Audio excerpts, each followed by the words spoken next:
The whispered words. The morning sun bathed the quiet town of Cedarbrook in golden light, casting long shadows on the narrow streets lined with picket fences and tidy flower beds. Officer Matthew Hayes cruised slowly through the neighborhood, sipping his lukewarm coffee. His patrol route rarely yielded more than a complaint about noisy teenagers or the occasional lost pet. This was his beat, a peaceful, uneventful slice of suburban life. As he rounded the corner of Elm Street, Matthew's keen eyes caught an unusual sight. An elderly woman staggered toward the road, her frail figure leaning heavily on a rusted metal railing. Her steps were uneven, her body trembling. She paused briefly, clutching her chest, before collapsing onto the curb. Matthew hit the brakes hard, spilling his coffee across his lap, but he didn't care. Jumping out of his cruiser, he rushed toward her.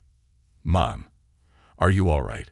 His voice carried urgency, but he kept his tone steady, hoping not to alarm her further. The woman, whom he vaguely recognized as Mrs. Abigail Lane, one of Cedarbrook's oldest residents, barely moved. Her lips quivered as though forming words, but no sound came out. Matthew knelt beside her, gently cradling her head.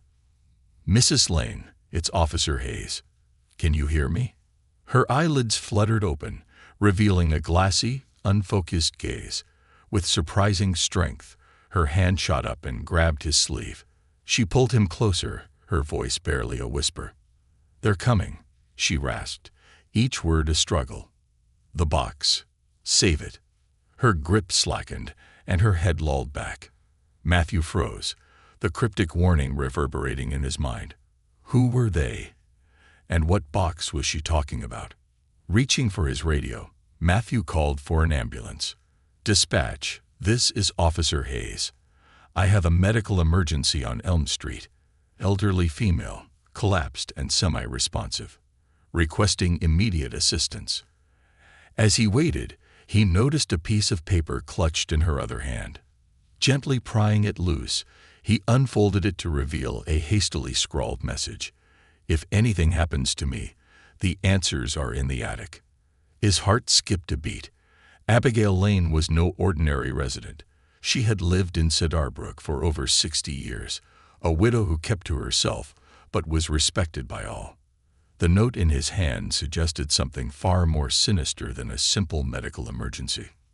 Moments later, the wail of sirens pierced the calm morning air. Paramedics arrived, working quickly to stabilize Abigail and load her onto the stretcher. Matthew's chest tightened as he watched her disappear into the back of the ambulance. "Is she going to be okay?" he asked one of the paramedics. "She's stable for now, but her vitals are weak. You might want to notify any family members," the medic replied before shutting the doors. Matthew lingered on the sidewalk, the crumpled note still in his hand. Abigail's words echoed in his mind. "They're coming. The box. Save it." Determined to investigate further, he turned toward her modest home. The front door hung slightly ajar, as if left in haste. He hesitated briefly, then pushed it open, calling out, "Cedarbrook PD. Is anyone inside?" Silence greeted him. The interior was a snapshot of a life lived simply but meticulously. Framed photos lined the walls, showing Abigail in her younger years with a smiling husband and children. The air was still, carrying a faint scent of lavender. Matthew's gaze drifted upward toward the attic hatch in the hallway ceiling. The words from the note pulsed in his mind. "The answers are in the attic." His pulse quickened as he grabbed a nearby chair and pulled the attic cord. A rickety ladder unfolded, creaking under his weight as he climbed. The attic was dim, dust motes swirling in the narrow beams of light filtering through the small window. At first glance, it appeared unremarkable. Boxes were stacked neatly along the walls, labeled with dates and descriptions like Christmas decorations and family photos. But one box, set apart from the others, caught his eye. It was newer, its plain cardboard sides marked with the word "Private" in bold black letters. Matthew approached cautiously, crouching to inspect it. He lifted the lid and froze. Inside were yellowed newspaper clippings, old photographs, and a collection of letters bound with twine. The clippings were faded but legible, each headline more shocking than the last. Local businessman disappears without a trace, corruption scandal shakes Sidarbrook, and unsolved murders linked to shadowy syndicate. The photographs showed unfamiliar faces in clandestine settings, men in suits exchanging envelopes, a car parked in an alley, a warehouse lit only by a single bulb. But it was the letters that made his blood run cold. Each letter was addressed to Abigail Lane. The handwriting was elegant, almost clinical, and the contents detailed secret meetings, veiled threats, and coded warnings. One particular letter, dated 5 years ago, stood out. Abigail, we trusted you to stay quiet. You know what's at stake if you don't. Burn this. If you don't, they will come for you. There are no second chances. Matthew sat back, his mind racing. What had Abigail uncovered? And who were these people who had threatened her? The sound of a car engine outside snapped him back to reality. Peering out the attic window, he spotted a black sedan idling across the street. Its windows were tinted, the occupants hidden from view. Matthew's gut churned. Was this what Abigail had meant when she said, "They're coming"? Quickly gathering the box's contents, Matthew descended the ladder and secured the house before stepping outside. The black sedan remained parked, its engine rumbling softly. He resisted the urge to confront the driver, knowing he needed to proceed carefully. As he drove away, the sedan followed at a distance. Matthew gripped the steering wheel, his jaw tightening. Abigail Lane's whispered warning was no longer just a mystery.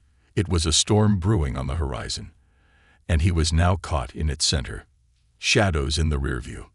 The black sedan held Officer Matthew Hayes with a chilling persistence. It never drew too close, nor did it fade into the distance, as if its driver wanted him to know they were watching. Matthew glanced at the rearview mirror again, his knuckles whitening as his grip tightened on the wheel. He took a sharp left turn onto Sidarbrook Lane, a winding street that few cars frequented. The sedan followed without hesitation, its dark silhouette blending with the encroaching shadows of the late afternoon.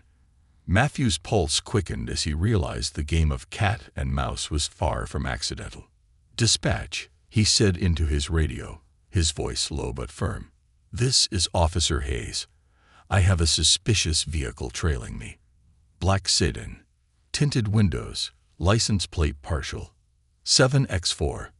Requesting backup." The response crackled back. "Acknowledged, Officer Hayes.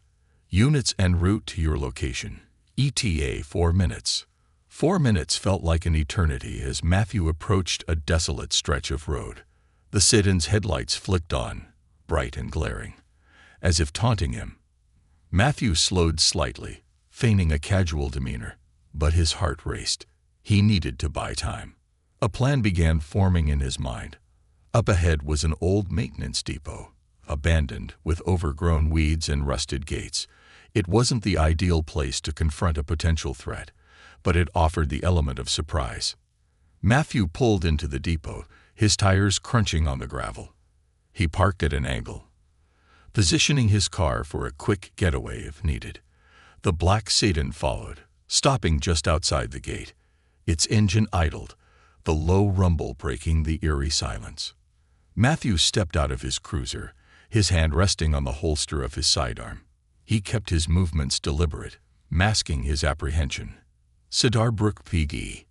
He called out, his voice echoing across the empty lot. "Step out of the vehicle with your hands visible." For a moment, nothing happened. The sedan's windows remained dark, and its engine continued to hum ominously. Then, the driver's side door opened with a creak, and a man emerged. He was tall, broad-shouldered, and clad in a plain black jacket. A baseball cap cast a shadow over his face, but his posture exuded calm confidence. The man raised his hand slightly, as if to signal he meant no harm. But Matthew wasn't convinced. "Stop right there," he commanded. "Identify yourself." The man chuckled, a low, menacing sound that sent chills down Matthew's spine. "Relax, Officer Hayes. I'm just here to talk." Matthew's instincts screamed otherwise. His hand tightened on his weapon, though he kept it holstered for now. "You've been following me for miles. That's not the behavior of someone who just wants to talk." The man shrugged. "Depends on what you're carrying, doesn't it?" Matthew's chest tightened. "The box." The man knew. "I don't know what you're talking about," he said evenly, testing the waters. "Sure you do." The man took a slow step forward, his hands still raised. "The old lady, Mrs. Lane. She told you something, didn't she? Maybe even gave you something. A box, perhaps." Matthew's mind raced. Whoever this man was, he was connected to Abigail's cryptic warning. "Turn around and leave now," Matthew ordered. "This is your last chance." The man smirked, his confidence unwavering. "You have no idea what you're dealing with, do you?" He gestured toward the cruiser. "That box. It's not just some family heirloom. It's a key, and if you don't hand it over, you're going to find out the hard way why it's better to let it go." Matthew's patience snapped. On the ground. "Now," he barked, drawing his weapon. The man's smirk faded, replaced by a cold, calculating stare. "You've made your choice, officer." Without another word, he turned and climbed back into the sit-in. The tires squealed as the vehicle sped off, disappearing into the distance. Matthew lowered his weapon, his heart pounding. He quickly radioed an update. Suspect fled the scene in a black sit-in. No confrontation, but they're after something. I'll head back to the precinct. As he drove back, Matthew's thoughts churned. Abigail Lane's cryptic note, the box in his trunk, and now this encounter. All pieces of a puzzle he couldn't yet decipher. But one thing was clear. He was in over his head, and whatever was inside that box was worth killing for. Unpacking the mystery. At the precinct, Detective Karen Monroe was waiting for Matthew. She was sharp-eyed, with a reputation for untangling even the most convoluted cases. As he placed the box on her desk, she raised an eyebrow. "This the infamous box?"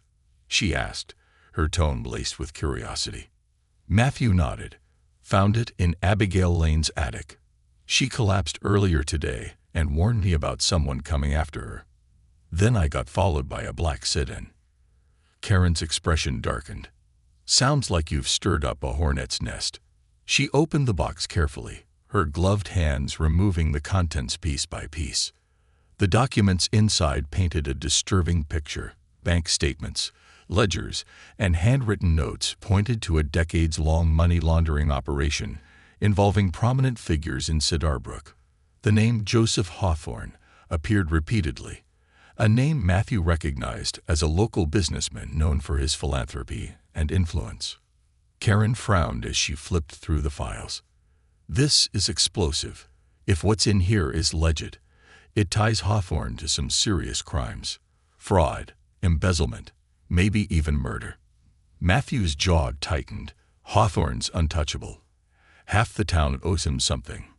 If he's involved, we're going to need more than this box to take him down. Karen nodded. "We'll need corroboration, witnesses, additional records. And if this box is as important as you say, Hawthorne won't hesitate to protect his secrets." Matthew thought of Abigail, frail and vulnerable in her hospital bed. "She's the key," he said. "If anyone knows the full story, it's her." Karen looked skeptical. "She's been sitting on this for decades. What makes you think she'll talk now?" Matthew met her gaze, his resolve hardening. "Because she knows it's the only way to stop them." A widening net. Later that evening, Matthew drove to the hospital to check on Abigail. Her room was quiet, save for the soft beeping of the heart monitor. She looked even smaller than before, her fragile frame dwarfed by the sterile hospital bed. When her eyes fluttered open, Matthew leaned closer. "Mrs. Lane, it's Officer Hayes. Do you remember what you told me?" Abigail's gaze focused slowly. Her voice was barely a whisper. "The box. You found it." "Yes," Matthew said softly. "I found it. But I need your help. What's in that box? Why are they after it?" Tears welled in Abigail's eyes. I tried to bury it, to forget, but they wouldn't let me. Joseph, he promised he'd protect me if I kept quiet, but it was all lies. Her words came in fits and starts, but Matthew pieced together the story. Decades ago, Abigail had stumbled upon evidence of Hawthorne's illegal dealings. He had manipulated her into silence, using fear and veiled threats. But as the years passed, guilt gnawed at her. She had begun compiling evidence, hoping to one day expose the truth. "They killed my husband," she said, her voice breaking. "He tried to stop them, and they made him disappear." Matthew's stomach churned. "Mrs. Lane, we'll protect you. But I need everything you know, every name, every detail." Abigail nodded weakly. "It's all in the journals. Everything I couldn't bring myself to say." Matthew left the room, his mind racing. The puzzle was starting to take shape, but the stakes were higher than ever. Abigail's revelations weren't just about corruption. They were about survival. And the shadows that had haunted her for years were now closing in on them both. The shadowed past. The hospital's sterile halls seemed unnaturally quiet as Officer Matthew Hayes left Abigail Lane's room. Her fragile voice still echoed in his mind, the weight of her words sinking deeper with each step he took. Abigail wasn't just a witness. She was the thread that could unravel decades of corruption and deceit. But the mention of Joseph Hawthorne had turned this into more than just a local investigation. It was personal now for Abigail, for her late husband, and for the town of Cedarbrook. Matthew returned to his patrol car parked in the hospital lot. His phone buzzed, startling him. It was Detective Karen Monroe. He answered on the first ring. "Matthew, we've got a problem," Karen said, her voice tense. "There's been a breach at the precinct." "What kind of breach?" Matthew asked, his stomach tightening. "The box. It's gone." The words hit like a physical blow. "What? How?" Karen exhaled sharply. "Someone walked in with forged credentials, claimed they were from evidence processing. By the time we realized, they were gone. Surveillance cameras caught the guy's face, but we're still running facial recognition." Matthew gritted his teeth. "What about Abigail's safety? If they've got the box, they'll come for her next." "I've already ordered additional security at the hospital," Karen replied. "But we both know that won't stop them if they're desperate. Whoever's behind this has resources." "I'm heading back to the station," Matthew said, starting his car. "We need a plan, and fast." The masked intruder. At the precinct, chaos reigned. Officers buzzed around, reviewing surveillance footage, updating case files, and barking orders. Karen met Matthew at the entrance, holding a printed still image from the security cameras. The photo showed a man in his late 40s, wearing a dark suit and a calm, nondescript expression. "This is our guy," Karen said, handing him the picture. "No identification, no obvious ties to Hawthorne, but we're running his image through every database we've got." Matthew studied the face. There was something chilling about the man's composure, as if he'd done this 100 times before. "Do we know what route he took after leaving the precinct?" Karen nodded. Traffic cams picked up his vehicle heading west toward the industrial district. But the trail goes cold after that. "Industrial district," Matthew muttered, his mind racing. "That's where Hawthorne owns several warehouses." Karen's lips pressed into a thin line. "Exactly. If this guy's working for him, they're probably securing the evidence as we speak." Matthew clenched his fists. "Then we need to move. Let's get a warrant and hit those warehouses." Karen hesitated. "You know as well as I do that Hawthorne's lawyers will tie us up in court for days if we try that. We need something solid first." Matthew leaned against a desk, his mind churning. "Then we'll go another route." Abigail mentioned journals, records she kept over the years. "If we can find those, we'll have enough to expose Hawthorne without the box." Karen frowned. Where would she have kept them? "Her house," Matthew said. "She's lived there her whole life. If she's anything like my grandmother, She probably hid them somewhere she felt safe. Karen grabbed her coat. Let's go. But we need to move fast. If Hawthorne's people hit her house first, we'll lose everything. A race against time. Abigail Lane's house stood silent in the deepening twilight, its modest exterior a stark contrast to the secrets it concealed. Matthew and Karen approached cautiously, their flashlights cutting through the shadows. The air felt heavy, the kind of quiet that made every creak and rustle seem amplified. "I'll check the attic," Matthew said, recalling where he'd found the box earlier. "You take the basement." Karen nodded, heading to the side door while Matthew climbed the narrow stairs toward the attic hatch. The faint scent of lavender lingered in the air, a bittersweet reminder of the life Abigail had built here. Pulling down the attic ladder, Matthew hoisted himself up. Dust and shadows greeted him, but he quickly noticed something was off. A stack of boxes had been moved, their contents strewn carelessly across the floor. Someone had been here. "Karen," he called softly into his radio. "The attic's been searched. Be careful down there." "Copy that," Karen replied. "Basement looks clear so far." Matthew moved carefully through the cramped space, his flashlight beam darting from corner to corner. He spotted a small wooden chest tucked behind a pile of old quilts. It was locked, but the lock was rusty and weak. A few sharp tugs broke it open. Inside were 3 leather-bound journals, their pages yellowed with age. Matthew flipped through the first one, his heart pounding as he read the neat handwriting. Abigail had documented everything: names, dates, transactions, and even the threats she'd received. This was the proof they needed. "Karen, I've got them," Matthew said into his radio, heading back down. As he descended the ladder, he heard a noise, a faint creak, barely audible but distinct. He froze, listening. It came again, this time from the front door. His hand went to his sidearm. "Karen," he whispered, "someone's here." "I'm on my way up," she replied. Matthew moved toward the noise, keeping his steps light. The front door was ajar, swaying slightly in the breeze.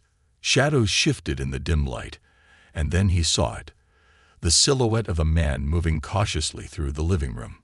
"Cedar Brook PD." Matthew barked, his weapon drawn. "Show me your hands."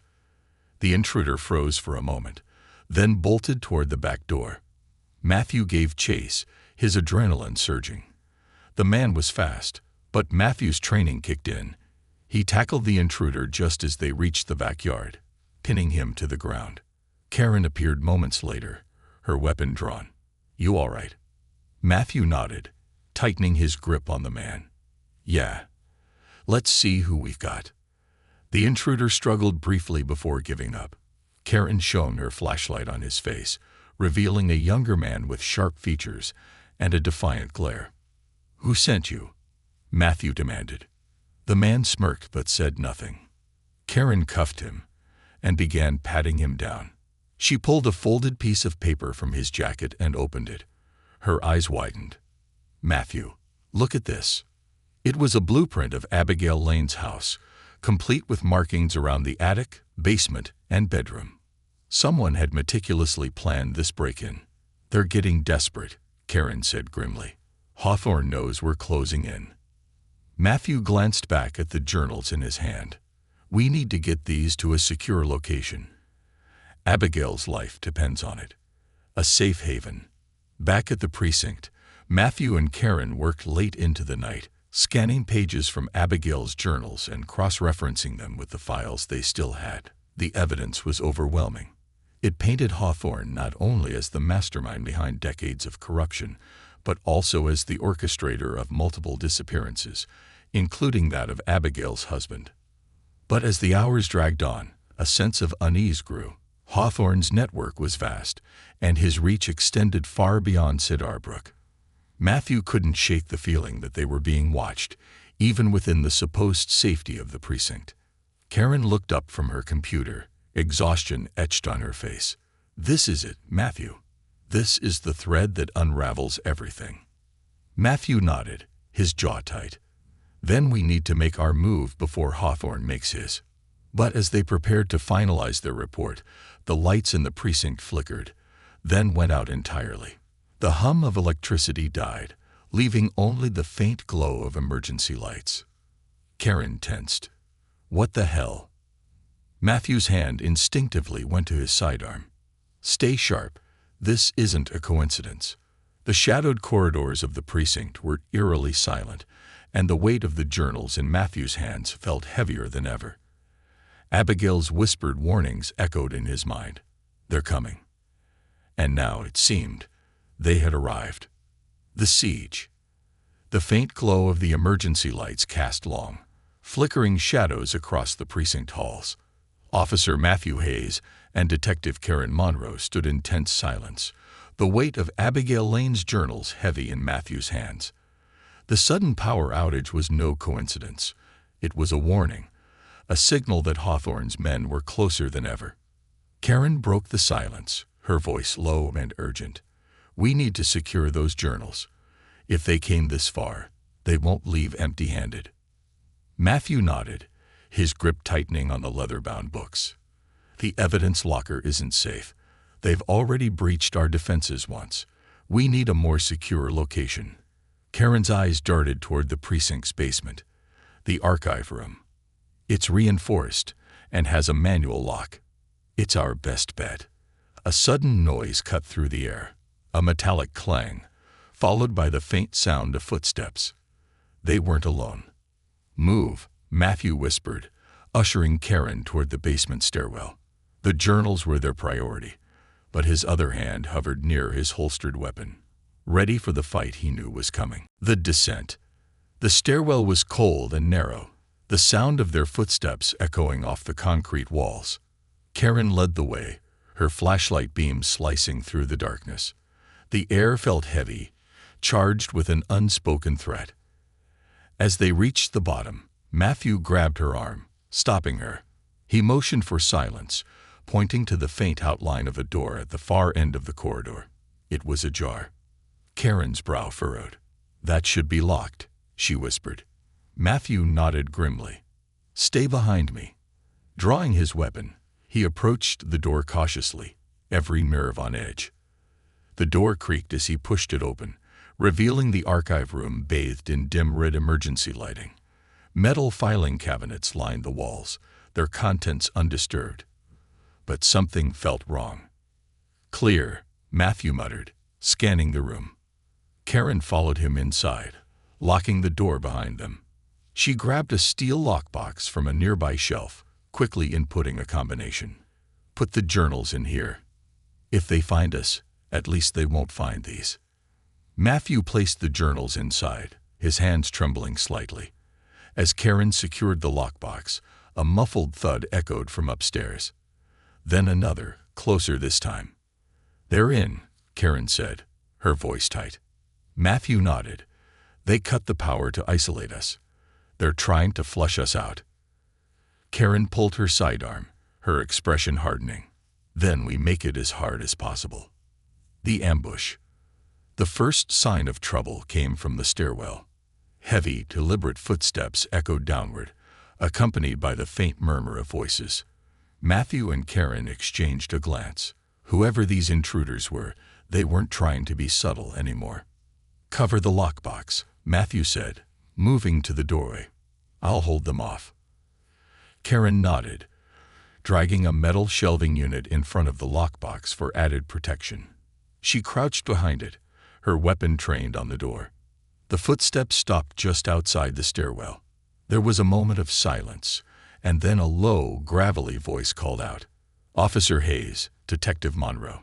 We know you're down here. Hand over the journals, and we'll make this painless. Matthew's jaw tightened. And if we don't? The voice chuckled. Then you'll regret it. Karen whispered from behind the makeshift barricade. Stall them. We need time. Matthew stepped closer to the doorway, his weapon at the ready. You're not getting anything. Walk away now, and maybe you'll get to keep breathing. There was a pause, and then the sound of a shotgun racking sent a chill down Matthew's spine. Wrong answer, the voice growled. The fight. The first shot blew the door open, splinters flying into the room.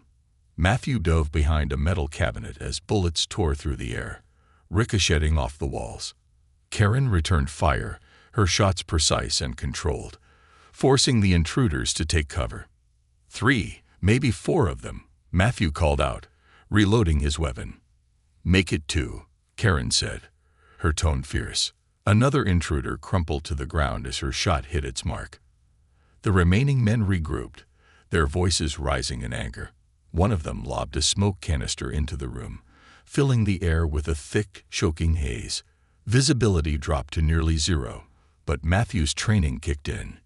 He moved low and fast, using the cabinets as cover. He caught a shadow moving through the smoke and fired twice. A muffled grunt confirmed his hit, but the danger wasn't over.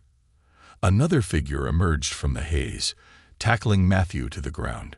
They grappled, the man's strength overwhelming. Matthew fought back with everything he had, finally dislodging the intruder with a sharp blow to the temple. Karen's voice rang out. "Last one's heading for the lockbox." Matthew scrambled to his feet, his lungs burning from the smoke. He spotted the final intruder lifting the heavy lockbox, his movements desperate. Karen fired, but her shot went wide.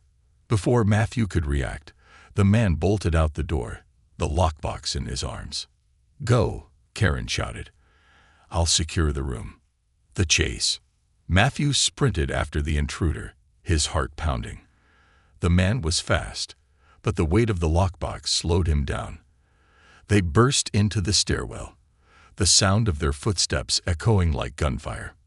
Matthew closed the distance, his determination outweighing his fatigue. As they reached the main floor, the man shoved a filing cabinet into Matthew's path.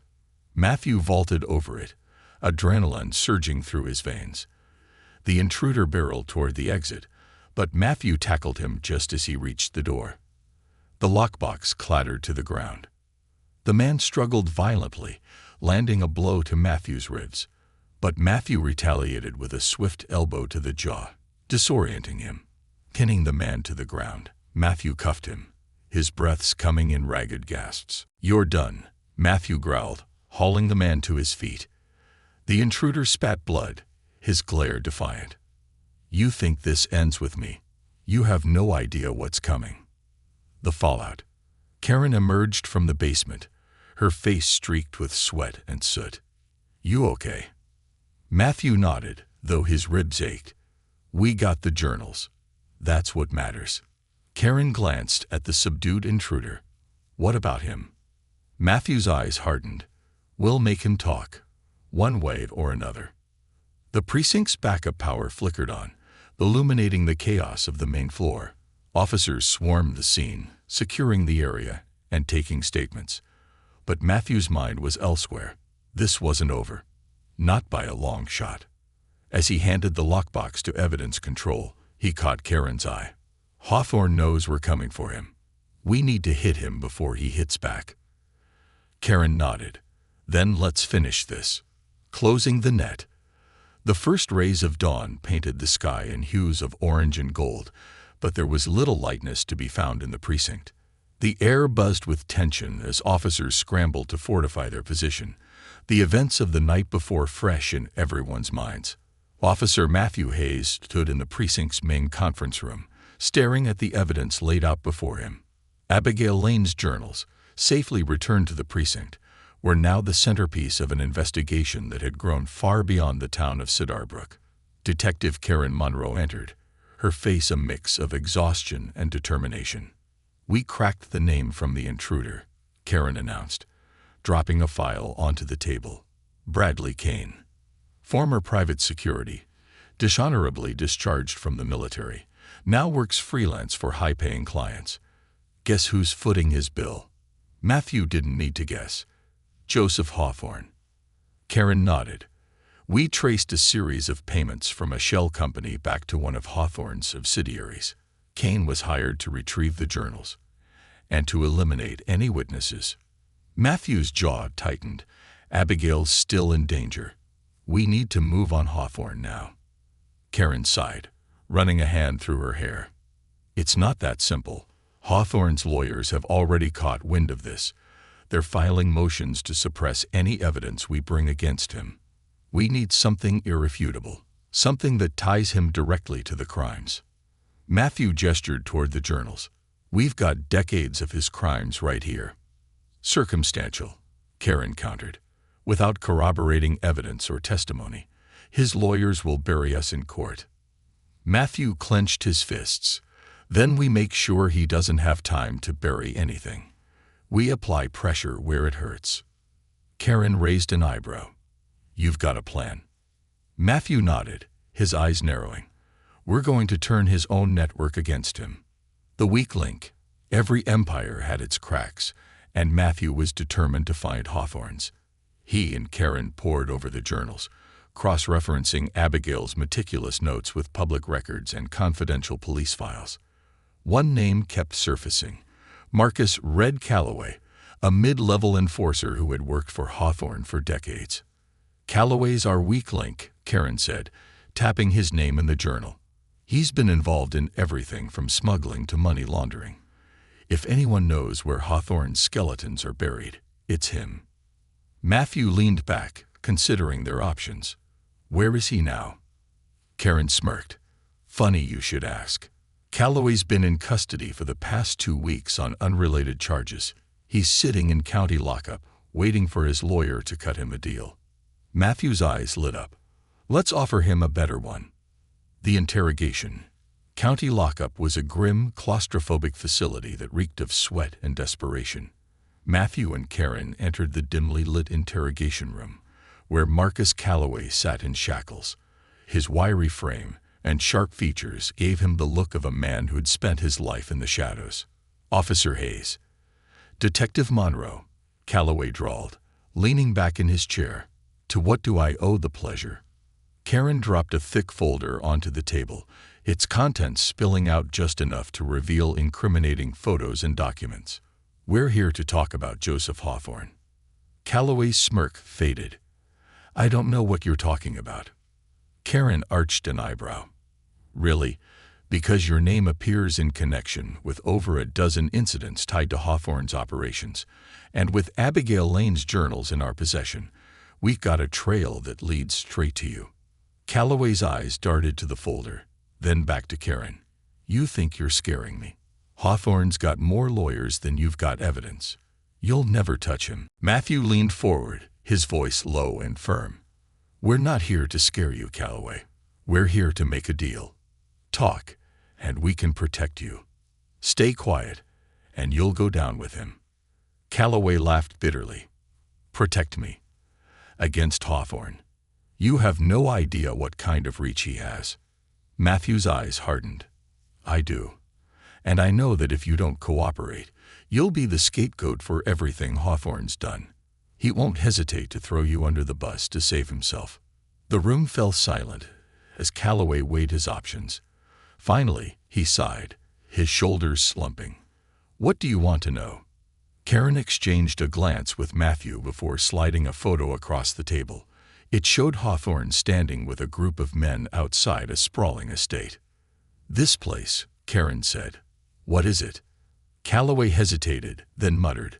Hawthorne's private retreat. He calls it the sanctuary.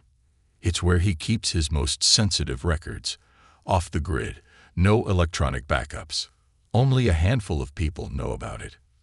Matthew leaned closer. How do we get in? Calloway smirked faintly. You don't. It's locked down tighter than Fort Knox. Armed guards, surveillance, the works. Karen leaned in. What if you helped us? Calloway's smirk faded. You're insane. Hawthorne will kill me if he finds out I even talked to you. Matthew's voice was ice cold. Hawthorne's going to kill you anyway. At least this way, you have a chance. The setup. With Calloway's reluctant cooperation, Matthew and Karen devised a plan to infiltrate the sanctuary. It was risky, borderline suicidal, but it was their best shot at bringing Hawthorne down. Calloway would act as their inside man, using his connections to gain access to the compound while secretly feeding information to the police. The operation was set for the following night. SWAT teams were briefed, Warrants were secured, and the precinct buzzed with anticipation. But as the hour approached, Matthew couldn't shake the feeling that something would go wrong. Karen caught him pacing in the break room. Nervous. Matthew sighed. "Hawthorne's smart. He's going to see this coming." Karen placed a hand on his shoulder. "That's why we're smarter. We've got the element of surprise, and we've got Calloway. Trust the plan." Matthew nodded, though the weight of responsibility still pressed heavily on him. This wasn't just about taking down Hawthorne. It was about justice for Abigail Lane and everyone who had suffered under his reign. The strike. Night fell, and the operation began. Matthew and Karen joined the SWAT team as they approached the sanctuary under the cover of darkness. Calloway had delivered on his promise, providing them with access codes and a detailed layout of the compound. As they breached the outer perimeter, alarms blared, and chaos erupted. Armed guards emerged from the shadows, but the SWAT team was ready. Gunfire echoed through the compound as Matthew and Karen pushed forward, their goal clear: reach the central vault where Hawthorne kept his records. Karen covered Matthew as he worked to override the vault's lock. "Hurry up," she shouted over the noise. "I'm trying." Matthew snapped, sweat dripping down his face. Finally, the lock clicked open, and the heavy door swung outward. Inside, they found rows of filing cabinets and safes filled with documents, cash, and evidence of Hawthorne's vast criminal network. Karen began snapping photos and bagging key items, while Matthew scanned the room for anything else of value. Suddenly, a voice crackled over the radio. "Suspect apprehended. Hawthorne is in custody." Matthew allowed himself a small smile. "We got him." Karen grinned. "Let's make sure it sticks." As the operation wound down, Matthew stood outside the compound, staring up at the night sky. For the first time in days, he felt a sense of relief. Abigail Lane's bravery had started this, and now justice was finally within reach. But as Karen approached, her expression was somber. "We need to talk." Matthew frowned. "What is it?" Karen hesitated, then said, "Hawthorne's already making moves from custody. This isn't over." Matthew's jaw tightened. "Then we'll keep fighting." The final reckoning. The courtroom was packed to capacity, its somber atmosphere charged with tension. Journalists crowded the gallery, their pens poised and cameras rolling as the trial of Joseph Hawthorne began. The evidence collected from Abigail Lane's journals, combined with the documents seized during the raid on the sanctuary, had created a case so compelling it was impossible for the authorities to ignore. But Hawthorne wasn't just any defendant.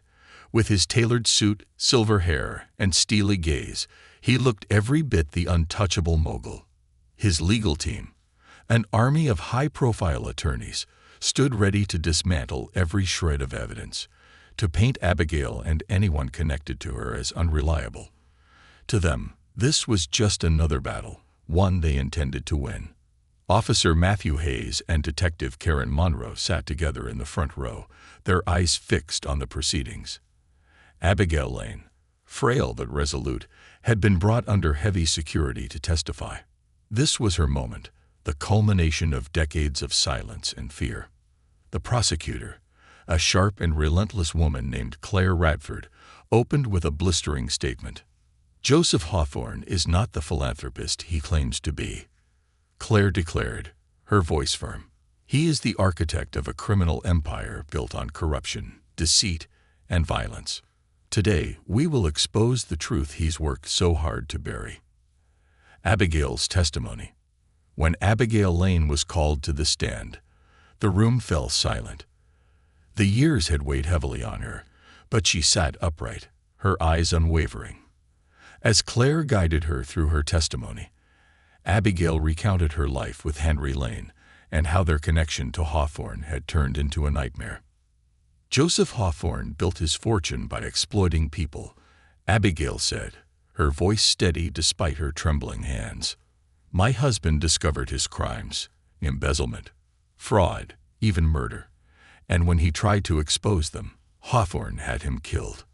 Her words sent a ripple through the courtroom. Hawthorne's attorneys immediately objected, claiming the testimony was speculative, but Claire pressed on. "Mrs. Lane, did you fear for your own life after your husband's death?" Claire asked. Abigail nodded. "Every day. But I kept records. I knew someday someone would come looking for the truth." The defense cross-examined Abigail ruthlessly, attempting to discredit her. They highlighted her age, her medical history, and even suggested her memory was unreliable. "Mrs. Lane," one of Hawthorne's lawyers sneered, "isn't it true that you've been diagnosed with a degenerative condition? How can we trust anything you say?" Abigail's response was measured but piercing. "I may not remember where I left my glasses yesterday, but I will never forget what Joseph Hawthorne did to my family." Her defiance brought murmurs of approval from the gallery. A game of shadows. Outside the courtroom, the battle was no less intense. Hawthorne's network wasn't just fighting in court. They were working behind the scenes, intimidating witnesses, leaking false narratives to the press, and even attempting to bribe key players. Matthew and Karen had been working around the clock, ensuring Abigail's safety and shoring up the case's defenses. Matthew's phone buzzed with a text from Karen. "Need you in the briefing room, ASAP. New development." He excused himself from the trial and hurried to the precinct. Karen was waiting, her face tight with urgency. "What's going on?" Matthew asked. Karen handed him a folder. "One of Hawthorne's people got to Callaway. He's recanted his testimony." Matthew's jaw tightened. "That's not surprising. What about the evidence from the sanctuary?" Karen sighed. "Hawthorne's legal team is arguing it was obtained illegally. If they convince the judge, we lose half our case." Matthew slammed the folder onto the table. "He's cornered, and he knows it. That makes him dangerous." Karen nodded. "We need something more. A smoking gun, something even Hawthorne's lawyers can't dismiss." Matthew paced the room, his mind racing. Then he stopped. "The journals. Abigail mentioned that Hawthorne sent letters threatening her. Have we analyzed the handwriting?" Karen's eyes widened. "Not thoroughly. If we can match those letters to Hawthorne, it'll be direct evidence of his involvement." The breakthrough. The precinct's forensic team worked tirelessly, comparing the letters from Abigail's journals to known samples of Hawthorne's handwriting. It was painstaking work, but by the end of the day, they had their answer. "This is a match," the lead analyst confirmed. "There's no doubt Hawthorne wrote these." Matthew and Karen exchanged a look. This was it, the irrefutable link they needed. The next morning, Claire Radford introduced the new evidence in court. She displayed the threatening letters side by side with Hawthorne's verified handwriting samples, leaving no room for doubt. "This is Joseph Hawthorne's signature," Claire declared, her voice echoing in the hushed courtroom. "This is proof that he directly threatened Abigail Lane to keep her silent." The defense scrambled, but the damage was done. The jury watched intently, their expressions grim. The verdict. After weeks of testimony, cross-examinations, and high-stakes legal maneuvering, the case went to the jury. The deliberation lasted 3 days, each hour dragging on with excruciating tension. Finally, the verdict was announced. The courtroom was packed, the air thick with anticipation. On the charge of conspiracy to commit fraud, the foreman said, "We find the defendant, Joseph Hawthorne, guilty." Cheers erupted in the gallery. Hawthorne's expression remained stoic, but the faint tightening of his jaw betrayed his fury. As the judge pronounced the sentence, life in prison without the possibility of parole, Matthew felt a wave of relief wash over him. Justice had been served. A quiet victory. Later that evening, Matthew visited Abigail at her safe house. She sat in a rocking chair by the window, watching the sunset. When she saw him, she smiled faintly. "It's over," Matthew said softly. "Hawthorne's going away for good." Abigail nodded, tears glistening in her eyes. "Thank you for believing me." Matthew sat beside her.